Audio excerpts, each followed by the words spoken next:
Right now, everyone is arguing about Rafale jets and petrol prices. But while that loud conversation is happening, something way more consequential is quietly being decided right under our noses. Something that's literally going to determine if India is a global superpower in 2050 or just another middle-tier player. It's all about chips, semiconductor chips. Because the technology that runs every single phone, every EV, every AI system, and every modern weapon, that is the real battleground of the 21st century. So welcome to this explainer. Today we're diving into the AI and chip chessboard and looking at the massive moves India just made that almost nobody is connecting. Take a look at this number, $250 billion. That is a staggering amount of capital. It represents the infrastructure investment pledged to India's tech and AI ecosystem over just a 2-year window. We are talking about the absolute largest single-event investment mobilization in Indian tech history. To put this in perspective, it's a literal tsunami of money pouring in from both domestic conglomerates and global tech heavyweights.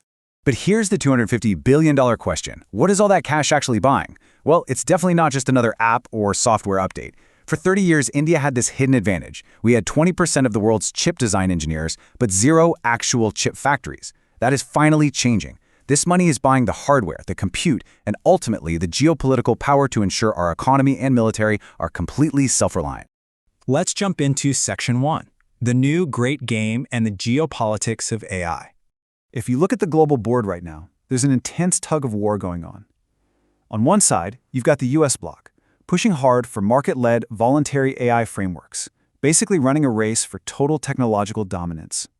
On the other side is China, aggressively pushing its own frugal tech into the global south. You might remember the recent uproar when a Chinese-made robot dog was falsely passed off as student-built at an Indian university.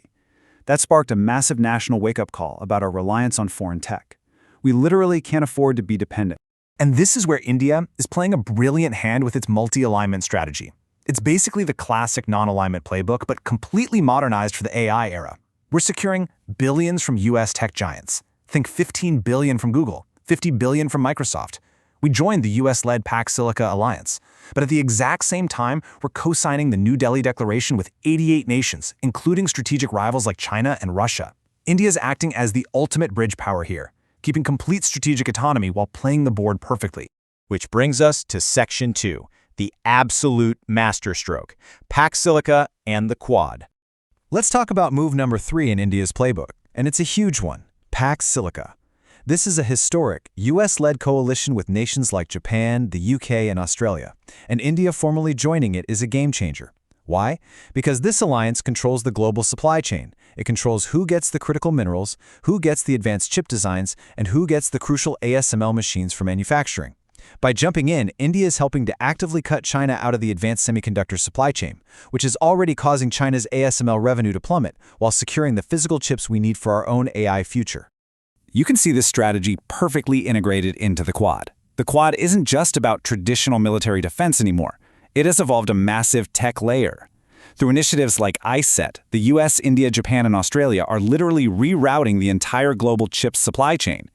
They are rewriting the diplomatic infrastructure for the tech era, making sure the Indo-Pacific region isn't just secure but technologically independent. Moving on to Section 3, Sovereign AI, or, as I like to call it, how to stop renting the 21st century. I absolutely love this breakdown because it shows exactly how steep the climb is.